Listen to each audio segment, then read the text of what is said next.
Well, good morning. Just a reminder that today, beginning this morning and for the rest of the month, there will be a ladies' class meeting in 104. If you're, not you guys, if any of you ladies are interested, you're always welcome in here. But Carol Peterson has a class in there. We'll see how.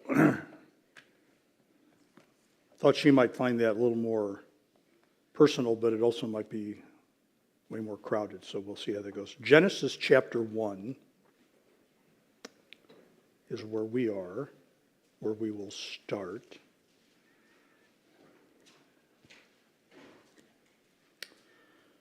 And we spent a number of months dealing with what I called religious influences in America. And we began in the English Reformation and just kind of worked our way through some of the major movements,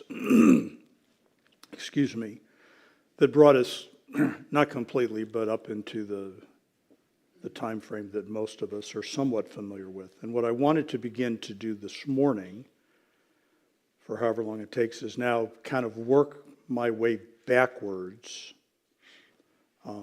by looking at some of the doctrines that drove some of those movements and divisions. It's not my intention to deal exhaustively and systematically with all Bible doctrines,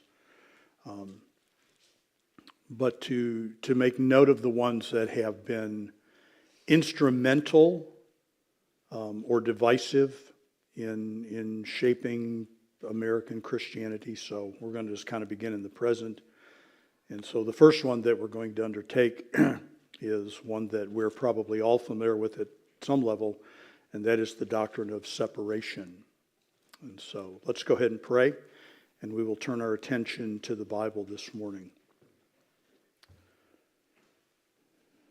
Our Heavenly Father, we pray your blessing upon the life of our church, and of course not just ours, but all of your churches around the world, on this that is your day. And we pray that you would be honored and heard and obeyed and worshiped, and that all that we do and say and think would be pleasing to you, and we ask these things in Jesus' name. Amen. So Genesis chapter 1 and verse number 4. And, right, so again, I just wanted to kind of, I don't want to say follow up, but I wanted to turn our attention then away from the major historical movements and kind of talk about the doctrines that were part of those. And within recent days, within certainly the last 40, 50 years, certainly the last 30 years, the issue of separation has been monumental on the front of Christianity. So Genesis chapter 1 and verse number 4. Right? I'm gonna just kind of get us into it this morning. We'll take at least 2 weeks and maybe 3 weeks to look at it in further detail. But I want to begin with this. When we use the word separation, we talk about separation. What is the principle that is involved? And the first place that we have it is actually in the creation story, Genesis 1:4. And God saw the light that it was good, and God divided the light from the darkness. God divided the light from the darkness. What is the principle? When we use the word separation, what are we talking about? And here you have a word that is used to describe it. It is the word divide. And it means just that. It means to separate or to distinguish or to put a difference between. Dark and light are not the same thing. Right? I mean, very simplistic, right? I'm not trying to be idiotic to you, but very simplistic. Light and dark are not the same thing. There is a difference between them. A noticeable, in some ways, with reference to light and dark, measurable, obvious, functional difference. That word continues down through the creation account, verse number 6.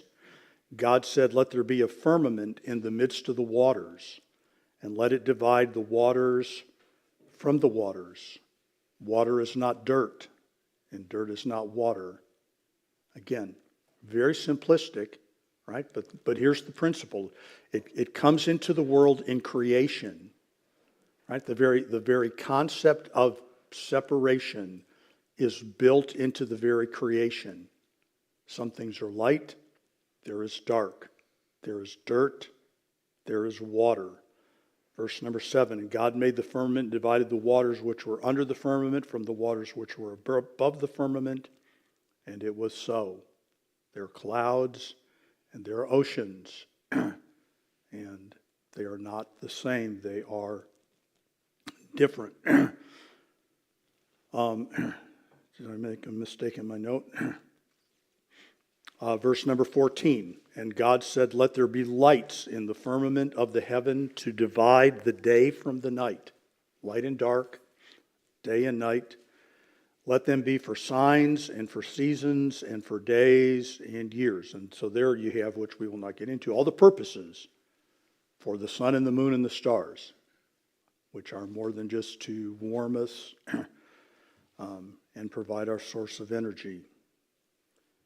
And verse number 18, let's look verse 17. And God set them in the firmament of the heaven to give light upon the earth, and to rule over the day and over the night, and to divide the light from the darkness. And God saw that it was good.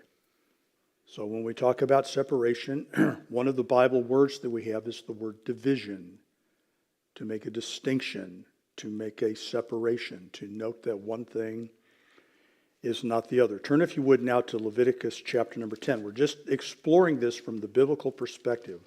What do we mean when we say separation? Or maybe more accurately, what does the Bible mean when it talks about separation?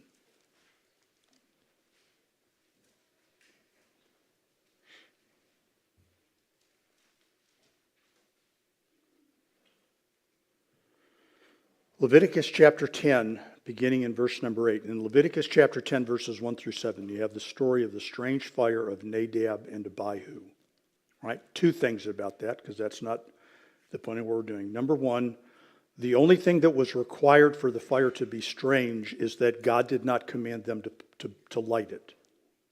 Okay? So there doesn't have to be something weird about the fire, or it doesn't have to be fire built out of something unusual, right?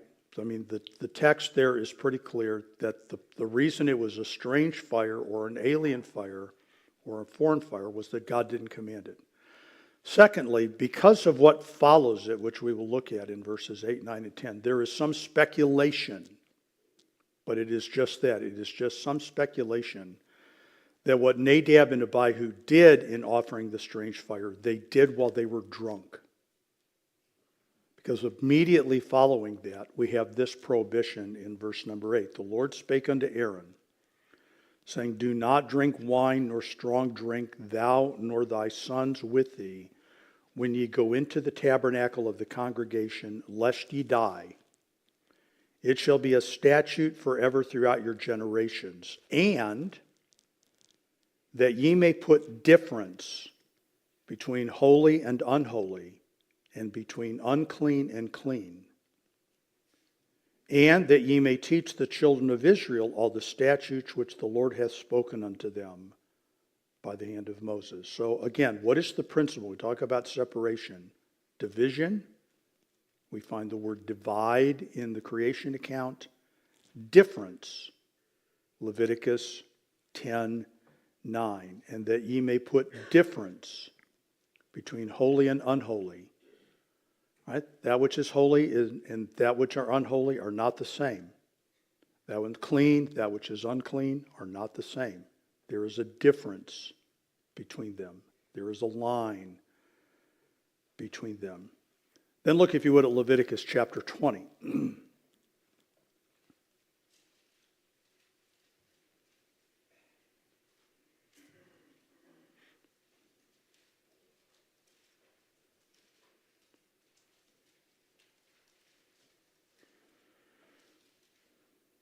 Leviticus chapter 20. Whoops, I'm sorry. I want to go back to Leviticus chapter 11.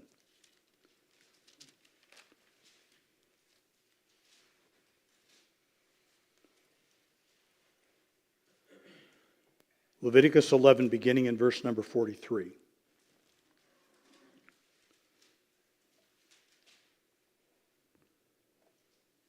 Ye shall not make yourselves abominable with any creeping thing that creepeth, neither shall ye make yourselves unclean with them, that ye should be defiled thereby. For I am the Lord your God. Ye shall therefore sanctify yourselves, and ye shall be holy, for I am holy. Neither shall ye defile yourselves with any manner of creeping thing that creepeth upon the earth. For I am the Lord that bringeth you up out of the land of Egypt to be your God. Ye shall therefore be holy, for I am holy.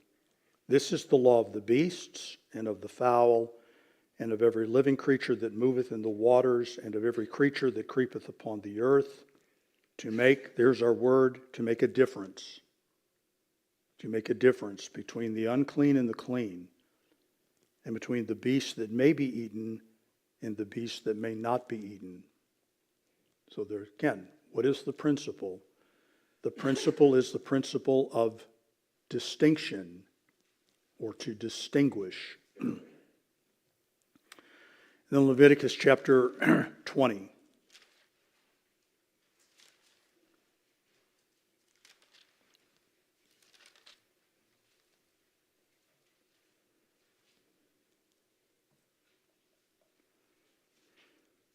Leviticus chapter 20, beginning in verse number 22.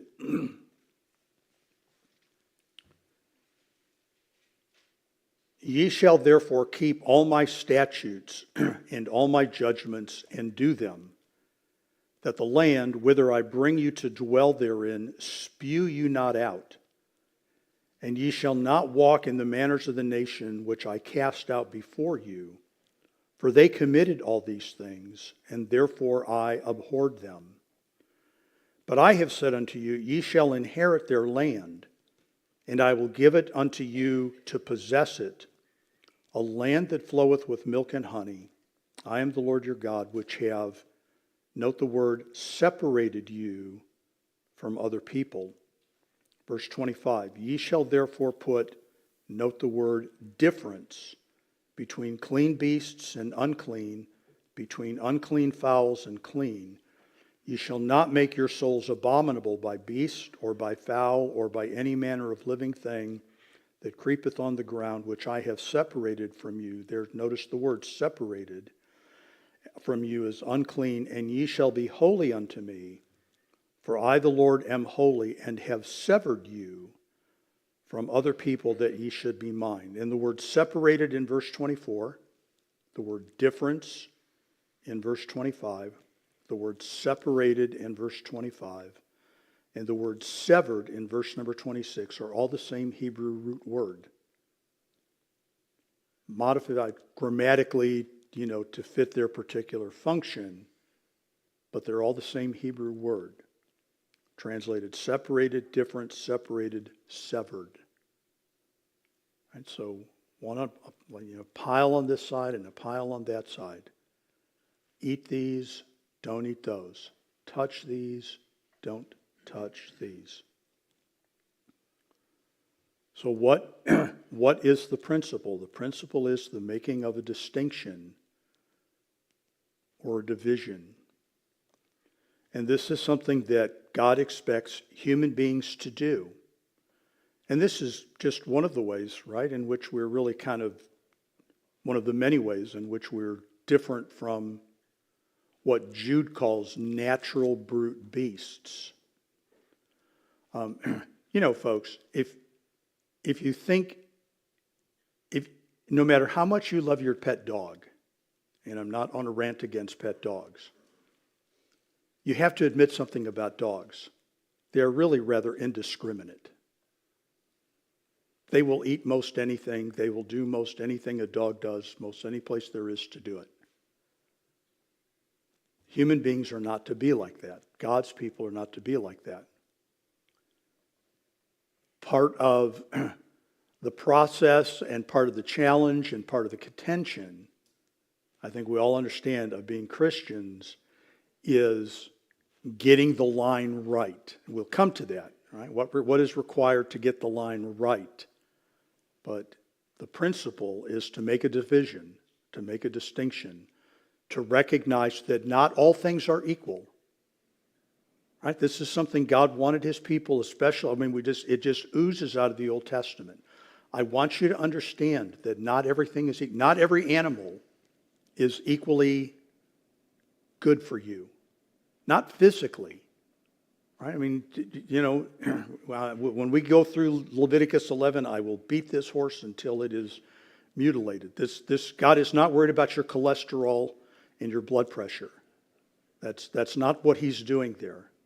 He is hammering it into his people that there are things in this earth that are permissible and not permissible. And when the great sheet unfolds in Acts chapter 10 and the angel says to Peter, eat anything, what will be his objection? I've never done that before.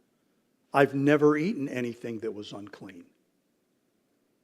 Because I have been thoroughly trained in the principle of making the distinction. So there's the principle. That brings me secondly then to this. What's the point? What's the point? What is God after? Or what are we after in the lines that we draw?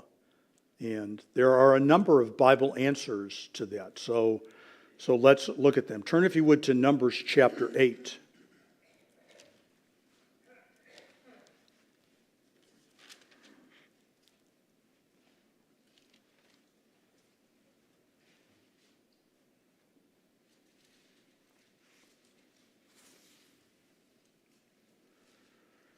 Sometimes separation is just this simple, folks. It is a description of function.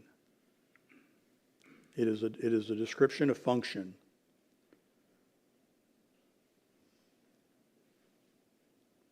Numbers chapter 8, beginning in verse number 13.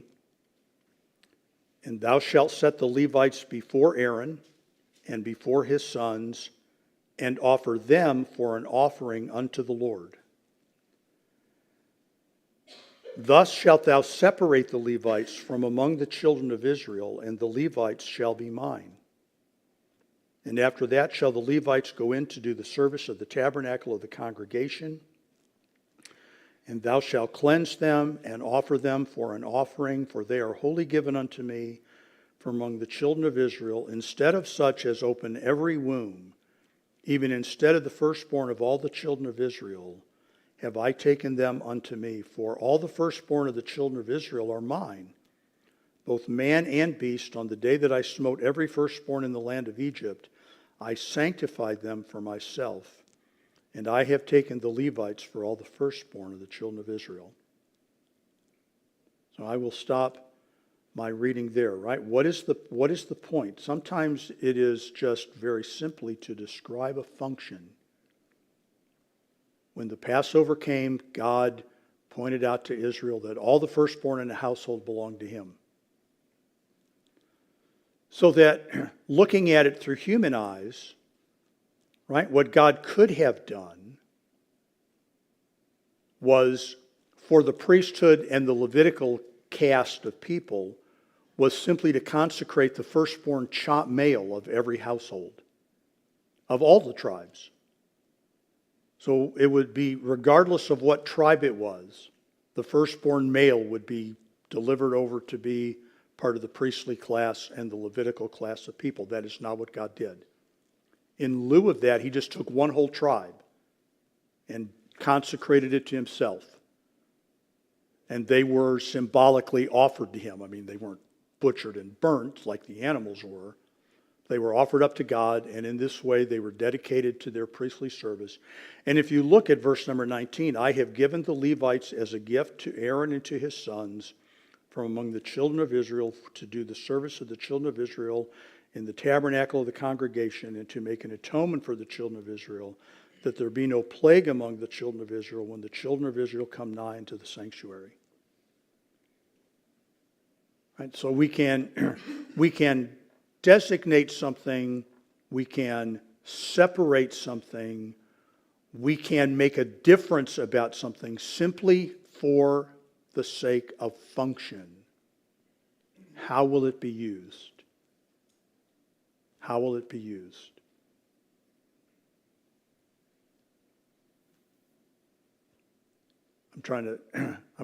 I'm trying to do this on the fly, and so give me a second to kind of think through the best way to put this. Right? We pretty freely, right, make available the things that the church owns and possesses, tables, chairs, the use of the building, to the people of the church, right? I mean, we just do that. There's, I don't want to say there are no restrictions, but there are not many. But supposing somebody wanted to use something that belonged to the church for what was a questionable or a clearly sinful purpose, right? We would probably make the argument that church items were not really designed for that function, that we would really rather not use them in that way. I'm trying to speak very ambiguously, deliberately. Right? There's a division of function. There's a division of function. I mean, I don't know how many people I have said, yes, the building is available for weddings, but we don't permit tobacco use, we don't permit alcohol, and we don't permit dancing. Right? We have a division of function in the building.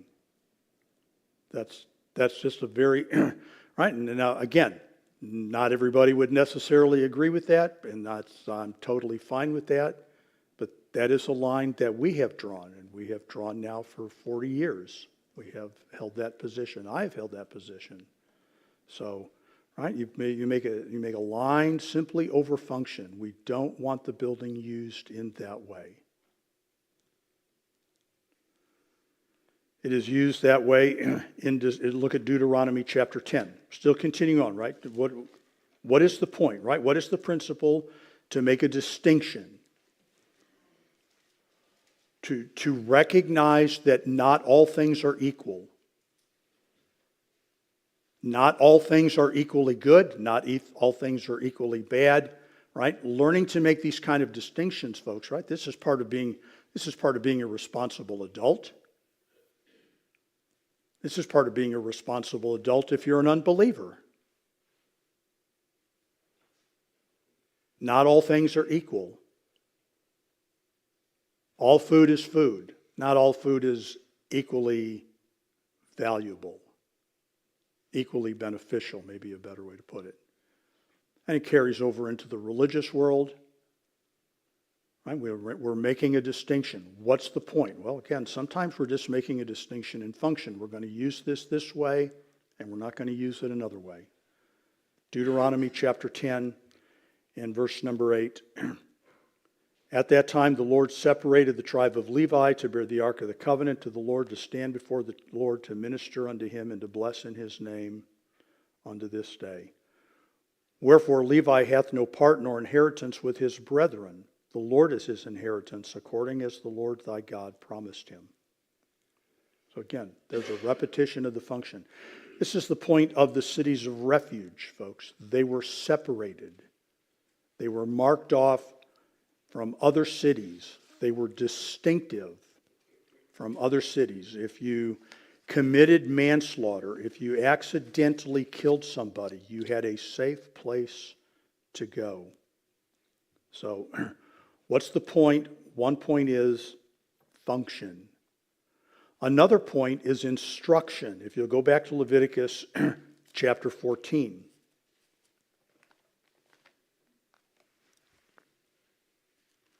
In making the distinction, there is instruction. We saw it in Leviticus chapter 10 when God said to Aaron, now, here's what you need to tell the priests.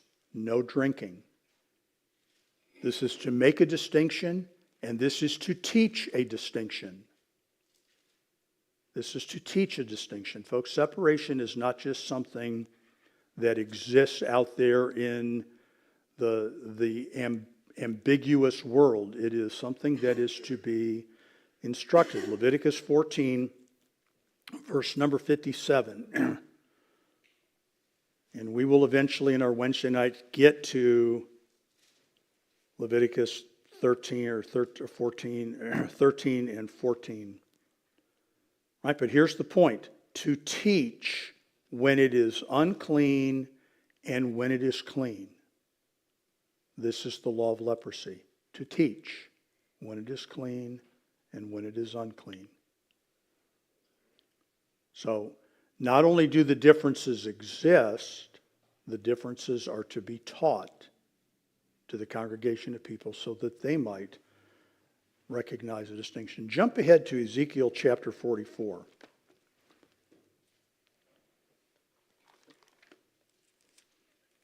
Ezekiel 40 through 48. Describe a temple. I think it's a temple that will exist during the millennial kingdom. And people who don't necessarily see the millennial kingdom the way that I would do not necessarily believe that. But it is a temple unlike any that had ever been built to its time. But notice verse number 23 of Ezekiel chapter 44. And they shall teach my people the difference between the holy and profane, and cause them to discern between the clean and between the unclean and the clean. So, right, and to go back into the entire dietary restriction of Leviticus 11, its primary purpose was instructive, to ground the people of Israel in the recognition of clean and unclean. For instance, right, without, and we'll of course, we're working through Leviticus on Wednesdays, so we'll give more attention to that. But folks, you do realize that if what we're trying to argue when it comes to eating certain of these foods is that they have moral quality in their eating. Right? If there is a moral quality to eating or not eating pork, or a moral quality to not eating or eating shellfish, then when God comes along and makes the proclamation in the book of Mark most clearly that all foods may now be eaten and thus are all cleaned, that God has made an alteration in his moral stance. And that once an eternal, unchanging God makes an alteration in his moral stance, right, he has opened the door for us to make the argument that he has made other moral changes. But there was never anything moral attached to the eating or not eating of those animals.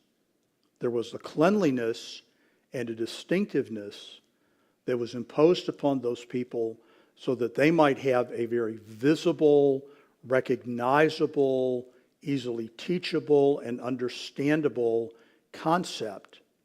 This is clean, this is not clean. And I think we would all understand, if we would think about it, that making some of those kinds of judgments in a world like ours is a little more complicated. What is clean and what is not clean? We will get to that. All right, so what's the point? What's the purpose? What's the principle? We make a distinction. What's the point? We recognize a distinction in function. We use it as a teaching moment to teach God's people that God is holy and other things are not holy. Go back, if you would, to Numbers chapter 6. Well, you don't go back to Numbers 6. I'm not going to read it. In number 6, you have the account of the Nazarites, of these people who took vows of consecration. And the words sanctified and separated are used there. Sometimes, right, the point is to demonstrate a consecration to God. I am sanctifying myself to demonstrate my consecration to the Lord. And people take those kinds of steps, and the Nazarites did that, and the Nazarites enjoyed the full blessing of God. They were not viewed biblically as heretics or hypocrites or show-offs. They were viewed as consecrated people who took vows of consecration for their Lord. And sometimes they are implemented to protect. Look at Leviticus chapter 15.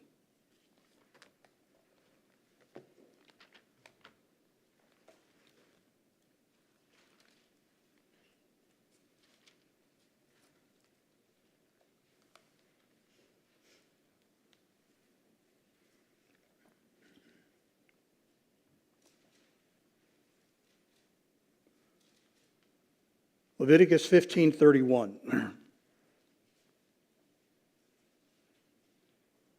Thus shall ye separate the children of Israel from their uncleanness, that they die not in their uncleanness when they defile my tabernacle that is among them.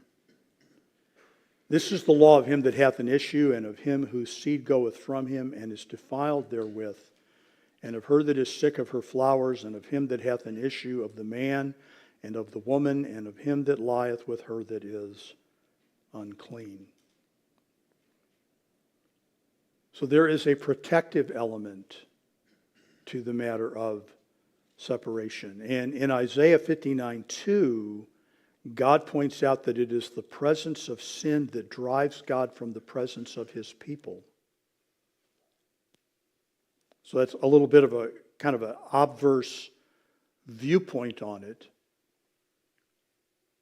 But the Israelites were to be sanctified, separated from many people in their sins and from many cultures in their sins for their protection. For their protection. And this, of course, is oftentimes, when it's presented in the modern church, viewed as a very unwelcome thing. To take a position, well, this is protective, right? Try explaining to a teenager that there are things they can't do because it's for their own good. But there is a distinct biblical principle that is involved in separation, that separation can serve a protective purpose. Leviticus chapter 22, while we're in dealing with this, right? What is the principle, distinctiveness, recognition that not all things are equal, a distinguishing characteristic or element? What is the point? It is instructive, it is protective. Sometimes it is just simply function. Sometimes it is a matter of consecration.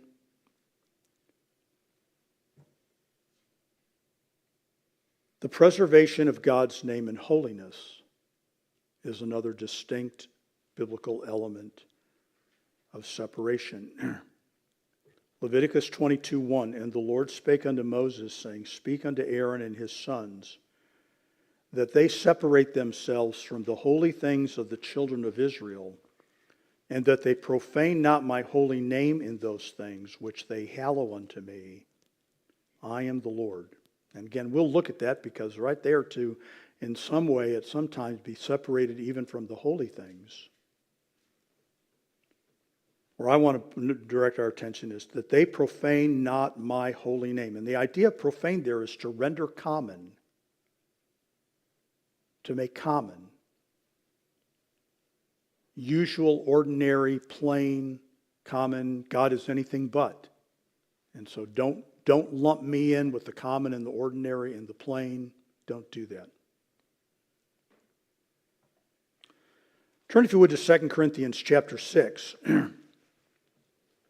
We've really yet to look at the New Testament, but we will certainly get there eventually.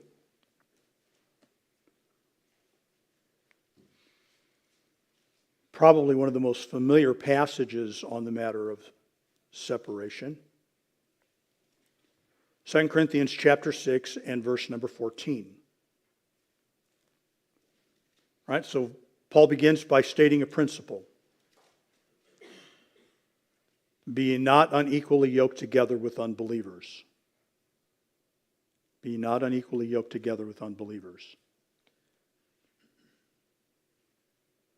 He then goes on to reason with them about the principle, right? Which is in some ways kind of a whole other subject, right? When you get to the Old Testament, folks, when you're in the Old Testament, there just really is a lot less reasoning going on in the things God says. God goes, just do this. All right, I'm just telling you, do it. Don't do this. I'm telling you not to do this. And the New Testament has a much greater incidence of, not just in this matter, but like we're seeing here, where God not only talks to us about what to do, right? He's not offering up a suggestion. God's not going, this is a suggestion I would make if I was in your place. Don't be unequally yoked together. It's a command. It's an imperative. But now God begins to explore some of the questions that one would ask about why. Well, why can't I? Okay, so let's work our way through. You know the prayer, right? For what fellowship hath righteousness with unrighteousness? What do they have in common? What do the police and bank robbers have in common? Where's their common ground? What's your job? Put away criminals. What's your job? Be a criminal. Let's find common ground. Well, we both like guns. Not really what we're after here.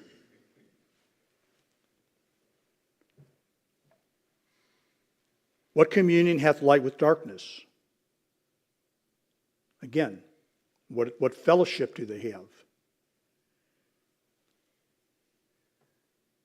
Verse number 15, what concord hath Christ with Belial? When in the Gospels did you ever read of Jesus and one of the demons having a pleasant conversation? How's things going? Tough day in the demonic world. About to get tougher. They don't have pleasant conversations. What part hath he that believeth with an infidel? Where's the common ground? Now you can see, folks, where this will go. This will take on monumental proportions, right? This was a verse that was quoted many, many times. 1957, 1958, 1959, 1960, after Billy Graham invited blatantly unbelieving people to participate in his great New York City crusade. How do you do that? Well, we want to reach more people. And by the way, this will become one of the considerations that we will take up, because this agenda, this well-intentioned agenda to always reach more people, right? We just want to get the gospel to as many people as we can, has been the seedbed of a tremendous amount of biblical disobedience, because we just want to reach people. We want to help people. Again, we will come to that. Verse 16, what agreement hath the temple of God with idols? Right? So after the reasoning, right, these are questions that Paul expects not only the Corinthians but us to really filter through, right? These are not just simply rhetorical questions designed to take up space on the page. Right? These are questions, right? Anytime that we are digging our heels in over the very idea of being separated in some way, right? Here are some questions that should govern us. Well, what do light and darkness have in common? What do righteousness and unrighteousness have in common? What do Christ and Belial have in common?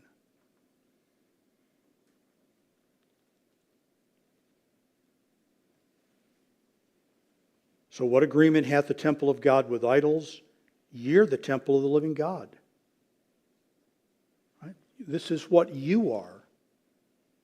Right? It's not a judgment about anything else. Right? It's a statement about what the Corinthians were. You're God's temple.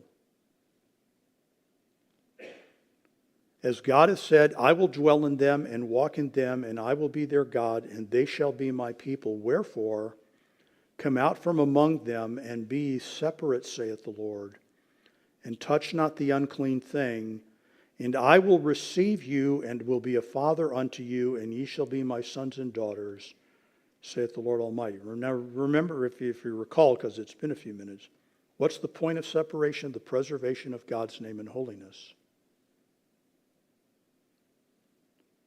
Now, I don't think the question is in verses 17 and 18 over their losing their salvation or possessing their salvation. I think the context of the letter and the context of the argument is in the realm of fellowship. Right? What is we could perhaps pose the question this way. What is the price that one would pay for getting the separation with unbelievers wrong? And it is relationship with the Lord. That's the price. That's the price that one pays. Verses 17 and 18. I will receive you. I will be a father to you. So what is the point? Again, there are multiple points. All of them valid. Things are separated because they have a function. Paul, in the book of Romans chapter 1, identified himself as separated unto the gospel. Separated unto the gospel. This was his function. And that brings me thirdly and finally to this, which I will deal with very quickly and simply this morning, and we will explore in greater detail in the next lesson. How do you practice it? How do you separate yourself? Right? If the idea is one of division, of distinction, of distinguishing, how do we do that? Well, a very simple way, and one that can be very effective, is just simply through physical separation, right? Maintaining one's distance. And actually in the Old Testament, the Jews have pretty much this as their model. Right? I'm placing you right here. This is your land. These are your boundaries. You're surrounded by all these other people, and I don't really want you to have anything to do with them, or very limited contact with them.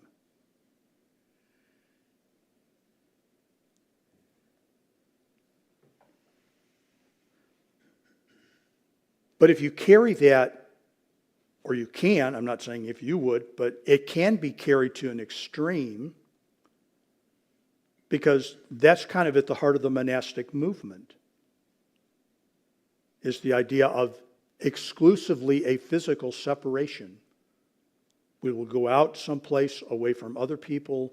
We will build our own little community of a few like-minded people, and we will cut ourselves off from all evil and sinful influences. We will not know what the world does. We will not know what the world thinks. We will not know who the world likes. We will just practice our consecrated living like that. So you can see, folks, right, that just simply to go, well, physical separation is the goal, does not come without its own challenges. And you add to that in John 17, 13 through 18, Jesus pointed out that he was leaving us in the world, but we are not of the world.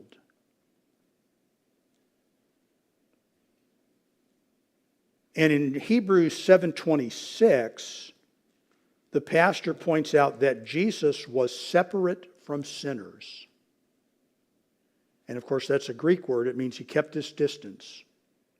Jesus kept his distance from sinners. And yet, folks, one of the criticisms that the Pharisees made of Jesus was that he was their friend. This man's a friend of sinners. And he did. He went to their homes and he ate meals with them. So just simply to reduce separation into the physical realm can be effective at some levels, right? I mean, I think probably for many of us, if not all of us, I would hope, there are just things that we wouldn't do and places that we wouldn't go because we just didn't believe that it would be pleasing to the Lord. Right? So we just maintain a distance. I just don't do those things. Or I don't go there to those places.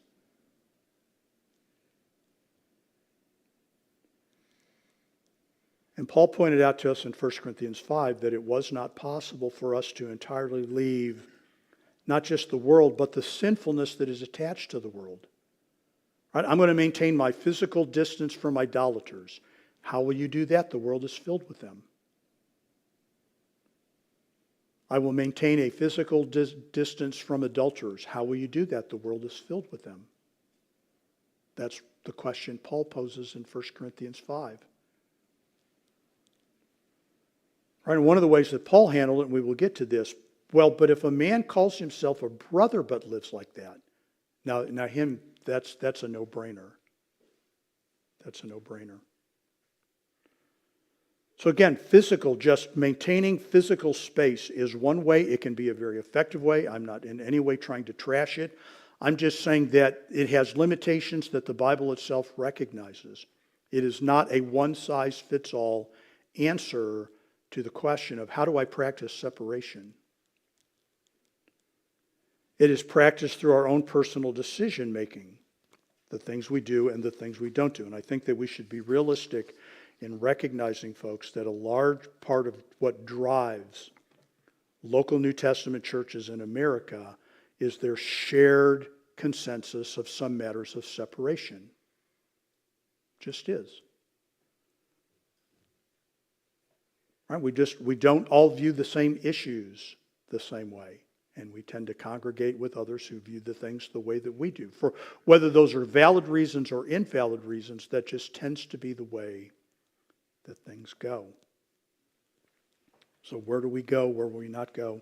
And I will eventually get to this, but one of the perils, I think, of the pulpit in fundamentalism has to approach some of those issues as if they are not questions, but are in fact just sins. So that when I come to the pulpit and make the declaration that this is itself a sin, and you are therefore sinning in doing it, right? That's a whole nother subject unto itself. And so I would point out that ultimately, folks, right, true separation comes from the heart and from the will. Right? Jesus was, in a beautiful, perfect sense of the word, separated from sinners, and yet their friend. And yet their friend. Ministering to them legitimately, never corrupted by them. And that, folks, is not nearly as easy as it sounds for us. And the Lord speaks to that. So, separation, right, is ultimately, I don't want to say ultimately, it has its birthplace, folks, in our wills and hearts and minds. Are we willing to be? Are we willing to be both, number one, separated to the Lord and separated from things that are against the Lord, which broadly we will consider under sin, sinners, and saints. And that's what I will take up next week. Okay, 12 minutes to 11, and we will be back at 11 o'clock.